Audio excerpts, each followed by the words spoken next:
কেন আমাদের পয়লা বৈশাখ ভালো করে উদযাপন করা উচিত, এটা নিয়ে আমি এখন কিছু কথা বলবো যেগুলো সাধারণত বলা হয় না। তার মধ্যে নাম্বার 1 পয়েন্ট হচ্ছে যে মানুষ স্বভাবতই আনন্দপ্রিয়।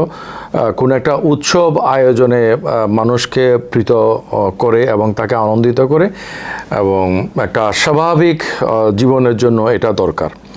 দুই নম্বরে আমি যেটা বলবো যে আমাদের সমাজের গঠনগত কারণে এখানে উৎসব আয়োজনের প্রয়োজনটা বেশি। কথা একজন যখন স্বাভাবিক জীবনযাপন করে, খেলাধুলা করে, একটা রিল্যাক্স লাইফ মেনটেন করে, তার জন্য খুব বেশি ট্যুর করা, খুব বেশি রকমের উৎসব আয়োজন করা, এগুলো তার জন্য না হলেও চলে, ততটাও দরকার না। কিন্তু যারা এক ধরনের বদ্ধ জীবন যাপন করে তাদের স্বাভাবিক যে জীবন চর্চাটা ব্যাহত হয়, তাদের জন্য উৎসব আয়োজনটা বেশি দরকার। এটা একটা উদাহরণ আমরা দিতে পারি, যারা উকিলরা আমরা দেখি যে তারা ছুটি পেলে অনেক জায়গায় বেড়াতে যায়, এবং যারা কর্পোরেট চাকরি করে সবসময় ব্যস্ত থাকে, ওরা কিন্তু খুব বেশি রকমের ট্যুর ট্রাভেলগুলো করে, এবং এটা তাদের মানসিক স্বাস্থ্যের জন্য ভালো। আমাদের সমাজে যদি আমরা দেখি, আমাদের সমাজের মধ্যে পুরুষরা তো নানা কাজে এদিক ওদিকে ঘুরে বেড়ায়, কিন্তু আমাদের সমাজের নারীরা সাধারণত তারা অনেক বেশি রকমের, তারা একটা কি বলে যে একটা রেজিমেন্টেড লাইফ তারা মেনটেন করতে হয় আমাদের এখানকার, প্রধানত ধর্মীয় কারণে। এমনকি তারা এই যে মসজিদে পর্যন্ত যেতে পারে না, যেখানে তাদের একটা সোশ্যাল পার্টিসিপেশন থাকার কথা ছিল। আমাদের সমাজে শিশুদের কয়টা এলাকা আছে যেখানে শিশুদের জন্য পর্যাপ্ত মাঠ আছে, কয়টা ঘর আছে যেখানের মধ্যে শিশুদেরকে তাদের মানসিক স্বাস্থ্য বিকাশের জন্য আনন্দ, বিনোদন, এগুলোর ব্যবস্থা আছে। আমি চট্টগ্রামের লোক, চট্টগ্রামের বিষয়ে আমি বলতে পারি, এটা চট্টগ্রামের নিন্দা করছি না, কিন্তু বাচ্চাদেরকে এখানে এক ধরনের বিভৎস একটা বিকৃতির মধ্যে দিয়ে বড় করা হয়। তুমি এটা করবে না, তাহলে তোমাকে খেয়ে ফেলবে, তোমাকে মেরে ফেলবে, তো তোমাকে বুতে ধরবে, এরকম করে তাকে নানাভাবে তাকে ট্রমাটাইজ করা হয়। তো এই উৎসব আয়োজনের বিষয়গুলো আমাদেরকে সেখান থেকে একটা রিলিফ করার একটা সুযোগ দেয়। সেজন্য আমাদের সমাজের গঠনগত কারণেই এখানে আমাদের অনেক বেশি পরিমাণে উৎসব আয়োজন করতে হবে। এখানে আরেকটা বিষয় খুব জরুরি, সেটা হচ্ছে আমরা ইন্ডিয়ান সাবকন্টিনেন্টের মধ্যে আছি, এবং এখানে হিন্দু ধর্ম যতটা ধর্ম তার চেয়ে বেশি সংস্কৃতি, এবং এই সংস্কৃতিটা মূলত হচ্ছে একটা বিনোদন সংস্কৃতি, এবং এখানে প্রচুর পরিমাণে যৌনতার ব্যবহার আছে, সফট সেক্স আমরা যেটা বলি। এই ধরনের বিনোদন সংস্কৃতি নির্ভর একটা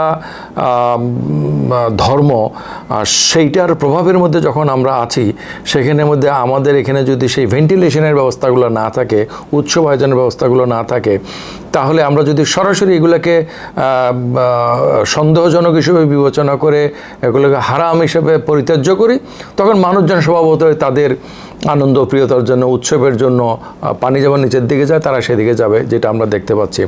একবার এখানে ওই যে হিন্দুপল্লী আছে, রুদ্রপল্লী, ওরা এসে কখনো এমন হয়েছে গোলপুকুরের এখানের মধ্যে তারা একবার চৈত্র সংক্রান্তি উপলক্ষে তারা মেলা বসাইছে, এরকম ইউনিভার্সিটির ভিতরে তারা করতো। তা একবার ইউনিভার্সিটি স্টেশনে তারা আয়োজন করবে, প্রশাসন তাদেরকে অনুমতি দিবেন। এটা 2001 সালে 4 দলীয় জোট সরকারের সময়। তো নানা কারণে চাপের মুখে শেষ মুহূর্তে জাস্ট দুপুরের পরে তাদেরকে অনুমতিটা দেওয়া হয়েছে। এই দুপুরের পরে অল্প সময়ের মধ্যে তারা যতটুক করছে, সেখান থেকে ইউনিভার্সিটি থেকে এই পরিমাণ লোক গেছে কয়েক ঘন্টার মধ্যে, সেটা একটা লোকারণ্য পরিণত হয়েছে। তা আমি তো সবসময়, আমি যেহেতু সামাজিক কাজ করি, সামাজিক যে কোনো একটা গ্যাদারিংয়ে আমি যাই, দেখি। পয়লা বৈশাখের অনুষ্ঠানে আমি সবসময় যাই। একবার আমি যেতে পারিনি, তখন আমি একটা ভিডিও করেছিলাম যে একজন পরাজিতের বিজয় ভাবনা লেখাটা সেদিন লিখেছিলাম। হ্যাঁ, আচ্ছা। তো ওখানে গিয়ে আমি দেখছি যে এমনকি যারা এই ইসলামিক, এই যে জামাত ইসলামী করে বা এরকম ফ্যামিলির বা আলেম পরিবারের লোকজন হিউজ পরিমাণে সেখানে গেছে, কারণ বাচ্চারা করতেছে, ওখানে বেলুন বিক্রি করতেছে, ওখানে মোয়া বিক্রি করতেছে, ওখানে নানা কিছু হচ্ছে যেটা নারীদেরকে, শিশুদেরকে টানতেছে, এবং সবাই সেখানে গেছে। সেজন্যে একটা নির্দোষ একটা বিষয়কে শুধু এটাকে খারাপ মনে করে বর্জন করার কোনো মানে হয় না।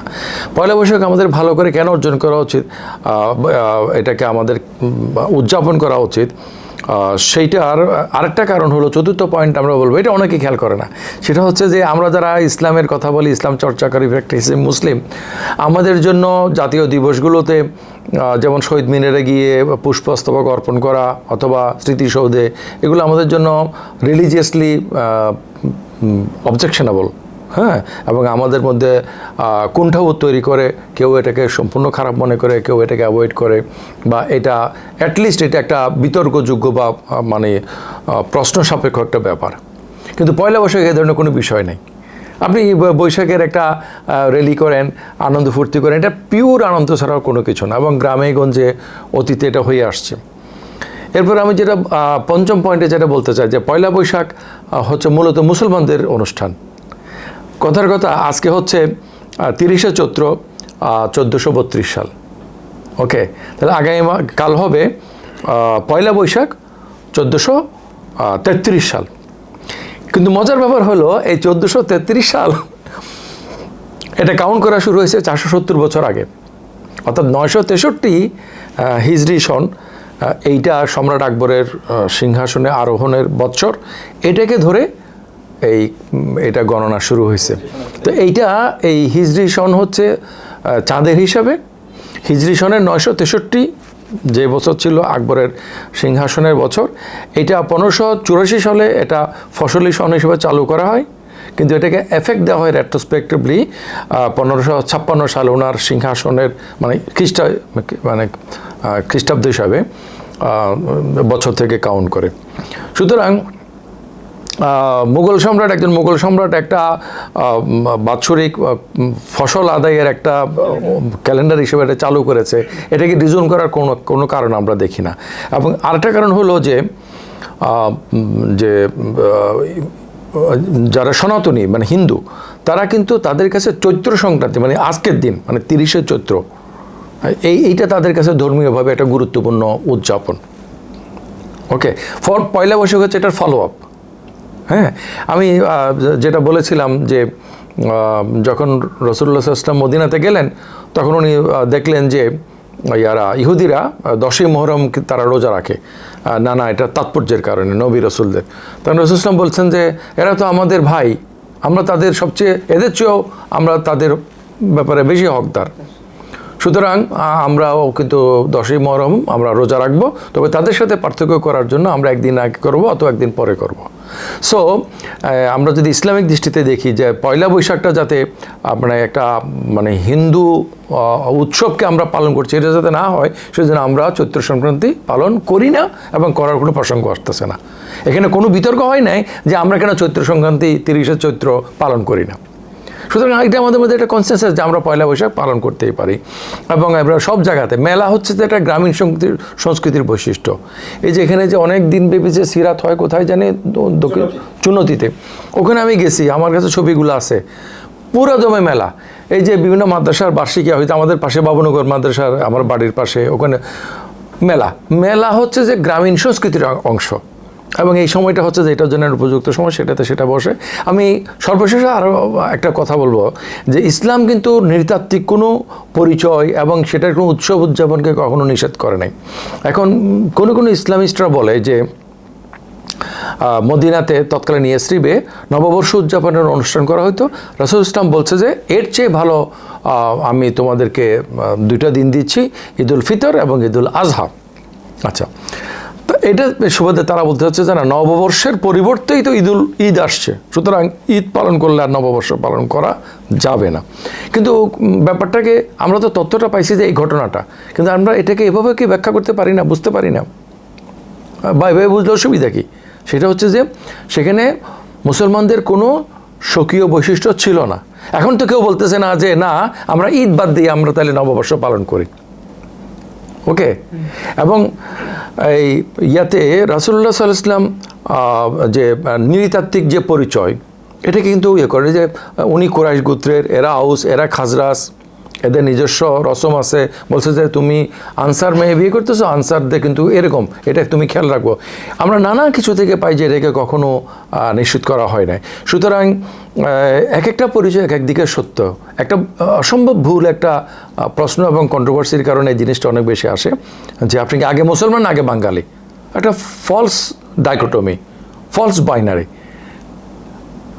আমি ইমানের দিচ্ছি যে আমি মুসলমান, এটা শুধু প্রথম পরিচয় না, এটাই একমাত্র পরিচয়। আর আমি নৃতাত্ত্বিকভাবে জন্মগতভাবে আমি এই এলাকার মানুষ, এটা আমার পরিচয়। আমরা যদি বাঙালির মধ্যে যদি দেখি তাহলে আমরা হচ্ছে যে বাংলাদেশের পূর্ববঙ্গের, হ্যাঁ, আমি চট্টগ্রামের। তো আমি যখন চট্টগ্রামের, আমার এখানে তো আমি তো কথার কথা রাজশাহী লোকদের মতো হব না, এবং যিনি রাজশাহী তিনি তো চট্টগ্রামের লোকদের মতো হবেন না।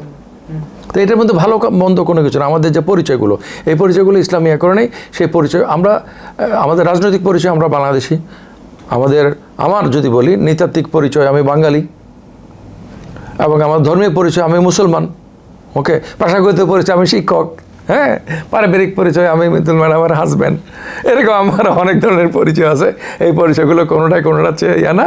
সুতরাং আমি শেষ করবো এই কথাটা দিয়ে, আল্লাহ তাআলা কোরআন শরীফে বলেছেন যে যা হারাম তা আমি সুস্পষ্টভাবে বর্ণনা করেছি। সুতরাং যে জিনিসটা হারাম নয় এটাকে হারামের দিকে টেনে নেওয়ার কোনো মানে হয় না।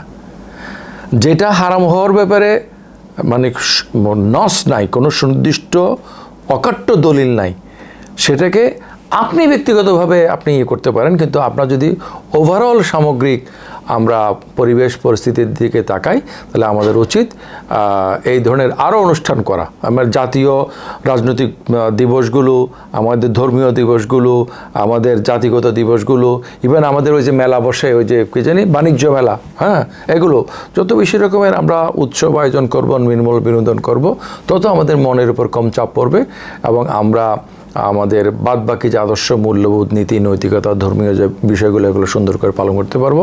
আল্লাহ তাআলা বলছে ইয়াসসিরু ওয়ালা তুআসসিরু। এটা ইয়াসসিরু ওয়ালা তুআসসিরু রাসূল সাল্লাল্লাহু আলাইহি ওয়াসাল্লাম বলছে, ইউরিদুল্লাহু বিকুমুল ইউসরা ওয়ালা ইউরিদু বিকুমুল উসরা।